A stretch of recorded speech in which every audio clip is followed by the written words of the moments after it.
누가복음 19장 41절에서 48절 말씀을 중심으로 예수님의 눈물이라는 제목으로 말씀을 나누겠습니다. 예수님의 눈물은 언제 흘립니까? 언제 우리는 웁니까? 슬플 때 울 것입니다. 슬플 때뿐만 아니라 기쁠 때도 우리가 울 것입니다. 아프면 울지요. 때로는 살다가 억울한 일 당해도 울 때가 있습니다. 드라마를 보다가 혹은 감동스러운 이야기를 듣다가 감동이 될 때도 눈물이 납니다. 그러나 때로는 우리가 어떤 불쌍한 사람을 볼 때에 그 불쌍한 마음이 들 때도 눈물이 나죠. 이 눈물이라는 것은 참 신비한 것 같아요. 똑같이 눈에서 나오는 하나의 눈물이지만 그 이유는 다양한 이유가 되는 것을 우리가 보게 되어집니다. 그렇다면 이 다양한 이유 중에 예수님은 왜 우셨나? 성경에 보면 예수님이 우시는 장면이 세 군데 나옵니다. 예수님이 우시는 장면이 세 군데 나오는데 오늘 이 장면에서는 예수님이 왜 우셨는가? 오늘 말씀을 읽다가 보면 예수님의 눈물은 자기가 슬퍼서, 자기가 아파서, 자기가 억울해서 자기 때문에 흘린 눈물이 아니라 그의 사랑하는 백성들 때문에 우는 울음, 흘리는 눈물이라는 것을 보게 되어집니다. 자, 그렇다면은, 예수님은 왜 우셨는지 우리 조금 생각해 보죠. 41절을 보면 가까이 오사 성을 보시고 우시며 예루살렘 성을 보시고 우셨어요. 이 본문 앞에 보면은 예수님께서 감람산에서 이제 내려오시면서 예루살렘을 향하여서 가시고 계십니다. 예수님의 예루살렘 입성 장면이죠. 거기 보면 많은 사람들이 막 환영을 합니다. 그래서 38절에 보면은 찬송하리로다 주의 이름으로 오시는 왕이여 하늘에는 평화요 가장 높은 곳에는 영광이로다. 이때가 6월절입니다. 6월절은 이스라엘 백성들이 애굽의 종노릇하다가 해방된 절기잖아요. 그래서 이스라엘 백성들은 남자면은 만 12세가 넘으면 6월절을 맞아서 예루살렘에 모이게 되어집니다. 그리고 하나님의 구원을 셀리브레이트 하는 것이죠. 축하하는 절기입니다. 그러니 아마 그 숫자가 엄청날 거예요. 어떤 분들은 수백만이 될 수도 있다. 이렇게 얘기를 하는데요. 어쨌든 많은 사람들이 지금 환호를 하고 있어요. 예수님을 왕으로 지금 모시고 있습니다. 그 분위기는 아마 뜨거웠을 거예요. 그 분위기는 아마 굉장히 들떠 있었을 것입니다. 그런데 놀랍게도 이 백성들의 분위기와 예수님의 분위기는 완전히 반대예요. 예수님께서는 바로 이러한 성을 보시면서 우시는 거예요.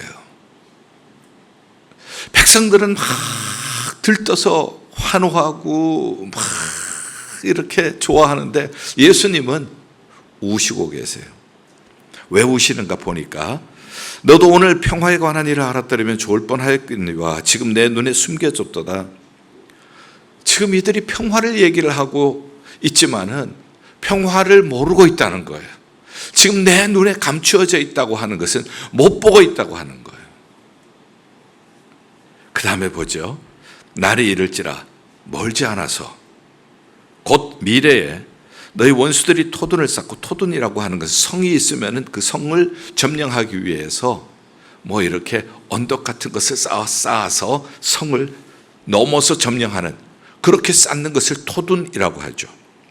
너를 둘러 사면으로 가두고 너와 내 자식을 땅에 메어치며 돌 하나도 돌 위에 남기지 아니할 날이 온다는 거예요. 예수님은 지금 미래를 보시는 거예요. 지금 이 백성들은 현재를 보고 있지만 예수님은 미래를 보시는 거예요. 미래의 이 성의 멸망을 보시는 거예요. 보살핌을 받는 날을 알지 못함이라. 하나님의 심판의 날을 모르고 지금 이렇게 들떠 있는 모습을 보시면서 예수님께서 우신 거지요. 표면적으로는 평화로운 것 같아요. 그러나 멀지 않아서 이 평화는 깨어지고 철저한 멸망이 다가오게 될 것이라는 겁니다. 예수님께서는 그것을 보시고 지금 우세요. 보통 이런 경우에는 우리가 이 일을 당하고 나서야 그때서야 후회를 하죠. 이 일을 당하고 나서야 그때서야 통곡을 하게 되어지죠. 예수님께서는 그러한 그 백성들의 모습을 보시면서 눈물을 흘리는 것입니다. 그리고 이제 성전으로 들어가셨어요. 성전으로 들어가셔서 보니까 장사하는 사람들이 있는데 그 장사하는 사람들을 예수님께서 다 쫓아내시는 거예요. 자, 그럼 여기에서 우리 좀 정리하고 지나갈 이야기가 있어요. 성전, 성전의 목적. 성전은 원래 성막에 뿌리를 두고 있습니다. 성막이 발전해서 성전이 되고 오늘 교회가 되는 거거든요. 성막은 왜 세워졌는가? 성막은 두 가지 목적으로 세워집니다. 첫째는 성막은 하나님의 임재입니다. 거룩하신 하나님이 이 성막에 함께 하신다 하는 하나님의 임재. 두 번째는 성막은 제사를 지내는 곳입니다. 짐승 제사를 통하여서 죄 지은 백성들의 죄가 사하여지고 하나님과 다시 화목하게 되어지고 하나님과의 관계가 회복되는 것을 목적으로 하고 있습니다. 성막의 두 가지 목적은 성전의 두 가지 목적이에요. 그래서 이 성전도 역시 하나님의 거룩하신 임재가 있는 곳, 그리고 희생 제사를 통하여서 죄가 사하여지고 하나님과 관계가 회복되어지는 것. 그런데 그러한 목적이 짓밟혀지고 장사하는 곳이 되었어요. 내 집은 기도하는 집이라 말씀하셨지만 강도의 소굴을 만들었도다. 자, 하나님 앞에서 죄사함을 받기 위해서 짐승을 가지고 제사를 지낸다고요? 그러기 위해서는 하나님의 말씀하신 대로 흠이 없는 것으로, 온전한 것으로 하나님 앞에 희생 제사를 드려야 하는 거예요. 그래서 집에서 정성껏 깨끗한 거 고르고 골라서 하나님 앞에 온다고요? 그러면은 이제 성전에 가면은 성전에는 검사관이 있습니다. 이것이 정말 하나님 앞에 드릴 합당한 제물인가? 그런데 이 인스펙터들은 여기에서 불합격 판정을 내립니다. 그리고 성전 안에서 파는 것은 합격이 되어지죠. 그런데 무엇이 문제냐? 무엇이 문제인가 하면 밖에서 파는 것보다가 성전 안에서 사는 것은 훨씬 비싸다는 거예요. 가령 예를 든다면 비둘기 한 마리를 제물로 드리기 위해서 가지고 왔어요. 밖에서 보다가 성전 안에서의 구입을 하기 위해서는 바깥보다가 25배가 더 비싸요. 놀라지도 않으시네. 이거 완전히 사기잖아요. 그러니 장사꾼들이 장사가 되겠어요, 안 되겠어요? 장사 된다고요. 바깥에 보다가 성전 안에서 팔면 25배니까 장사가 되잖아요. 장사가 되기 위해서 이 장사의 부스, 자리를 마련하기 위해서는 성전을 관리하는 대제사장에게 거액의 뇌물을 바쳐야 합니다. 거액의 뇌물을 바치고도 남는 장사가 이 장사예요. 돈을 바꿉니다. 흩어져 있는 사람들이 자기 나라에 쓰던 돈을 가지고 성전 세금을 내기 위해서는 성전에서 유통하는 화폐를 가지고 드려야 되는 거예요. 거기에도 환전을 하면서 웃돈을 받아요. 이렇게 하니까 지금 이 대제사장 가문이 성전을 통하여서 하나님의 거룩한 임재가 있고 그 다음에 제사를 통하여서 하나님과 회복이 있는 본질을 다 짓밟아버리고 자기네들의 배를 불리는 이윤을 챙기는 강도의 소굴을 만든 거예요. 예수님께서 이 장사들을 흩어버리신 겁니다. 그렇더니 이 대제사장과 그 밑에 보세요. 47절에 보니까 성전에서 날마다 예수님이 가르치시는데 대제사장과 서기관들과 백성의 지도자들이 예수님이 좋겠어요? 안 좋겠어요? 예수님을 결국은 어떻게 하려고 했다고 했죠? 죽이려고. 이거 너무너무 충격적이지 않아요? 예수님은 평화의 왕으로 오셨어요. 평화의 왕을 죽이려고 하고 있어요. 그러니 우실 수밖에 없잖아요. 지금 이 말씀을 읽으면서 제가 이 모습이 제 마음속에 그냥 지난 한 주간 동안 쭉 남아 있었던 그러한 모습이었어요. 그 이유는 지금 한참 열리고 있는 올림픽 때문에 그렇습니다. 올림픽이라고 하면은 세계 모든 나라의 인류의 화합, 인류의 평화, 이것을 상징하는 것이 올림픽이잖아요. 그리고 이번 올림픽은 특별히 2020년도에 열렸어야 하는데 그때는 코로나 코비드 19 때문에 열리지를 못해서 그 다음 해 2021년에 도쿄에서 관중이 없는 가운데 그렇게 열렸잖아요. 그러나 4년마다 열리는 거니까 2024년에 이제 파리에서 열리는 거예요. 그러니 이번에는 백신 안 받아도 되고요. 이번에는 코런틴, 격리 안 해도 되고요. 그러니 얼마나 많은 사람들이 그동안 하지 못했던 것을 하게 되어지니까 관심이 많이 몰렸겠어요. 거기에다가 100년 전에 프랑스 파리에서 열렸는데 100년 만에 또 프랑스 파리에서 열린다고요? 그것도 이번에는 보통 개막식을 실내에서 하는데 파리 중심을 흐르는 생강에서 야외에서 한다 하니까 온 세계에 이목이 집중이 되었던 것 사실이죠. 그러나 이 개막식을 하고 나서 너무나도 큰 충격을 받게 되어집니다.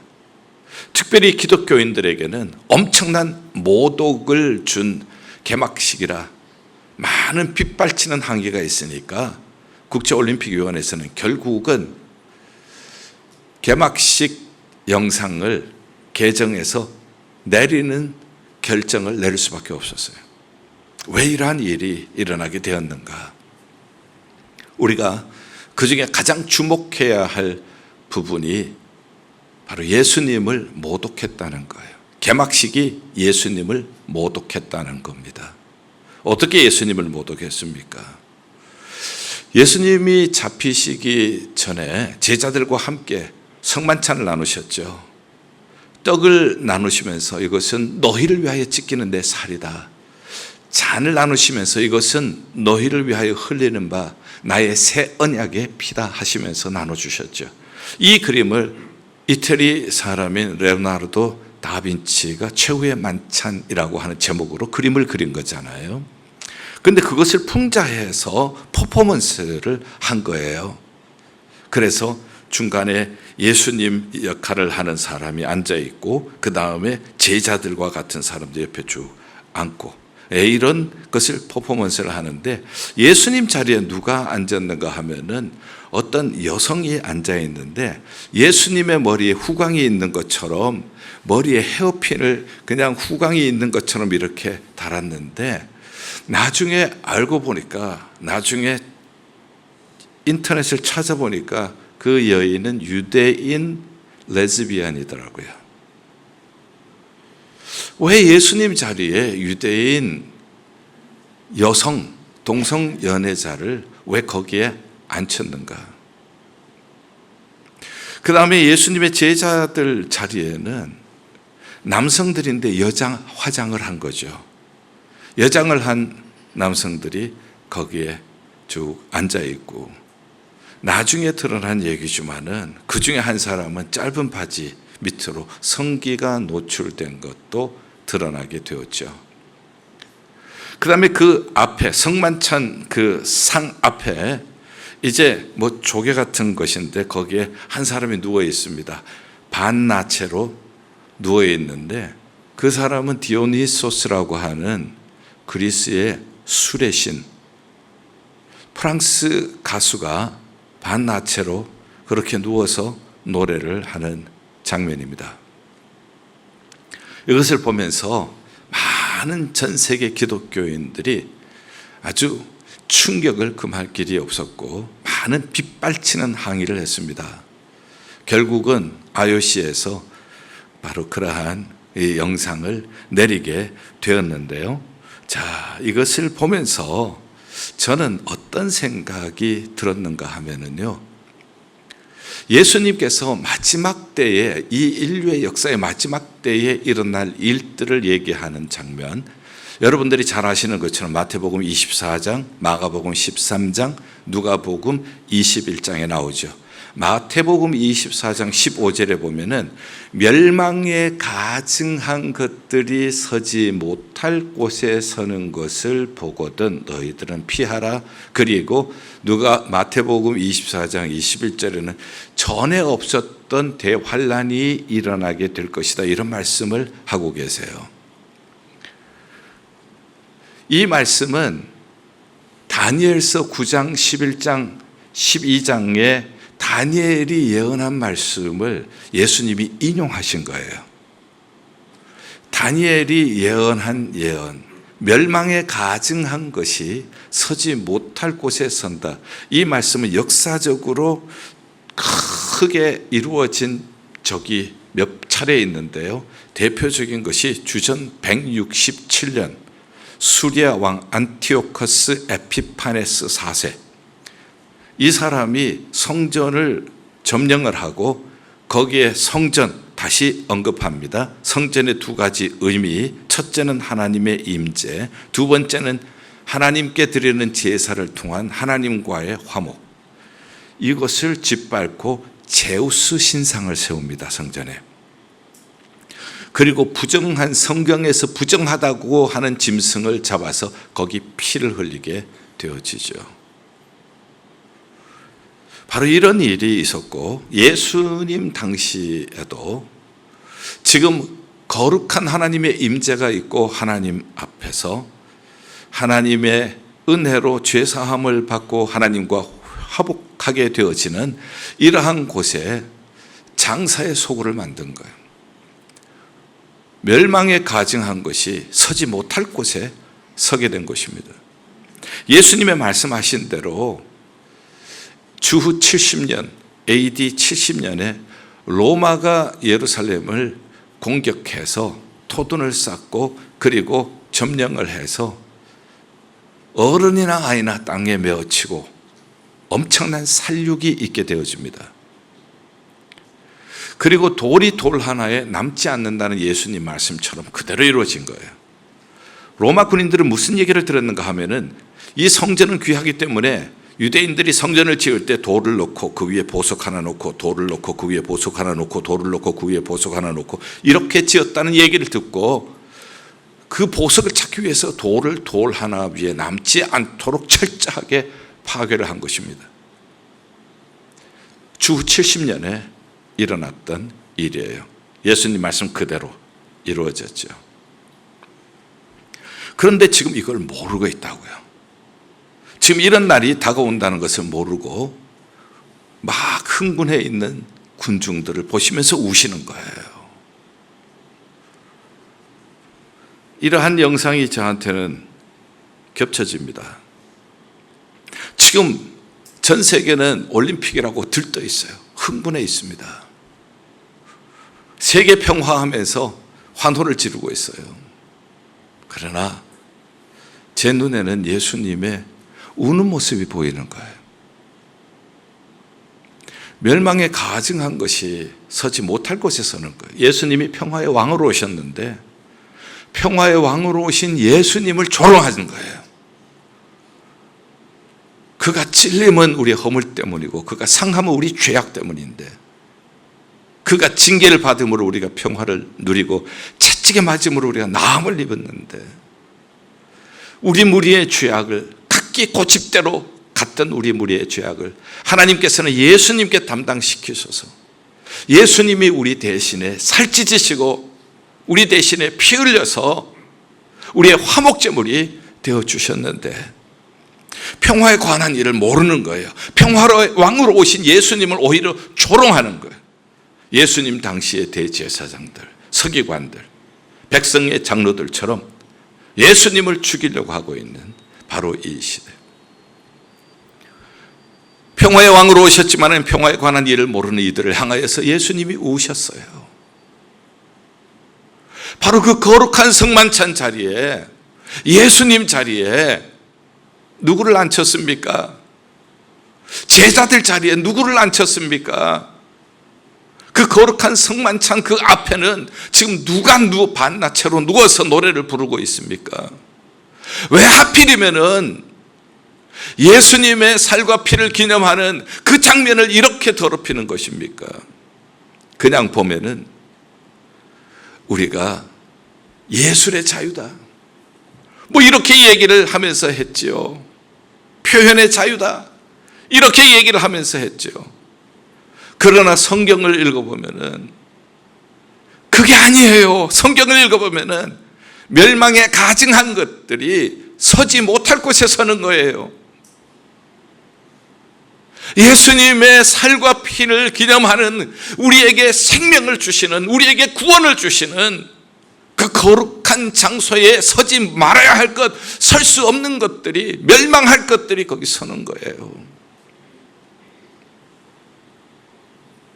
그냥 환호했던 그 백성들, 예수님이 예루살렘 입성하실 때에 기뻐서 들떠서 환영했던 그 많은 사람들,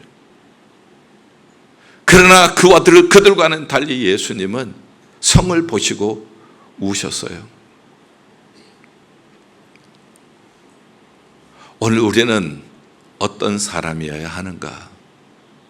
이러한 시대 속에서 우리는 무엇을 해야 하는가? 예수님은 말씀하십니다. 멸망에 가증한 것들이 서지 못할 곳에 서는 것을 보거든 우리는 지금 보았습니다. 거기에서 떠나라. 대환란이 전에 없었던, 역사상 전에 없었던 대환란이 너희에게 임할 것이니라. AD 70년에 로마의 군인에 의해서 예루살렘에 철저한 그러한 멸망을 우리는 역사적으로 보았습니다. 이런 일이 있을 때에 믿는 사람들을 깨어나야 합니다. 우리의 신앙의 의미가 무엇인지를 다시 한번 우리는 확인을 해야 합니다. 그리고 이 백성들, 죽어가는 백성들, 평화의 왕으로 예수님을 보내주셨지만 그 예수님을 핍박하는, 조롱하는 그러한 백성들을 향하여서 흘리는 바로 하나님의 눈물, 그것이 바로 예수님의 눈물의 의미였습니다. 우리 가슴 속에 이 하나님의 마음이 있어지기를 바랍니다. 우리 눈에 예수님의 눈물이 있어지기를 바랍니다. 내 집은 만민이 기도하는 집이라. 교회가 아니고서는 이 멸망을 향하여서 가는 이 세상을 향하여 기도할 사람이 없습니다. 교회가 아니고서는 평화의 왕으로 오신 예수님, 그 예수님을 이렇게 조롱하는 세상을 향하여 기도할 곳이 교회 이외에는 없습니다. 성도들 이외에는 없습니다.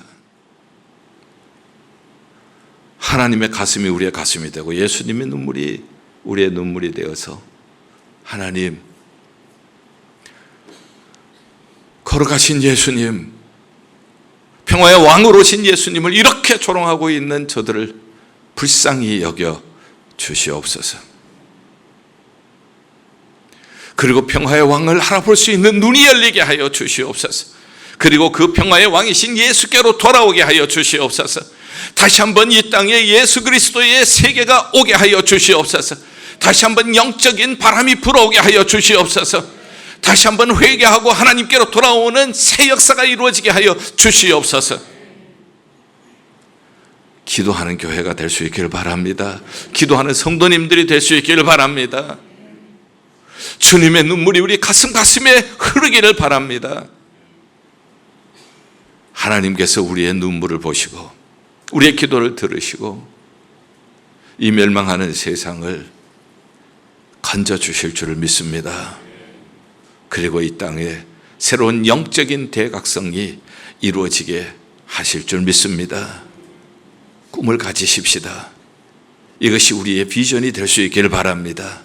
이 비전을 가슴에 안고 예수님의 눈물로 울면서 이 시대를 향하여서 기도할 때에 아버지의 거룩하신 치유와 회복의 역사가 이 땅 위에 나타나게 될 줄 믿습니다. 기도하겠습니다. 하나님 아버지, 이 땅에 하나님의 치유와 회복의 역사가 다시 일어나게 하여 주시옵소서. 하나님의 가슴을 안고 예수님의 눈물을 흘리며 죽어져가는 이 세상을 향하여 기도하는 우리가 되게 하여 주시옵소서. 예수 그리스도의 이름으로 기도하옵나이다. 아멘.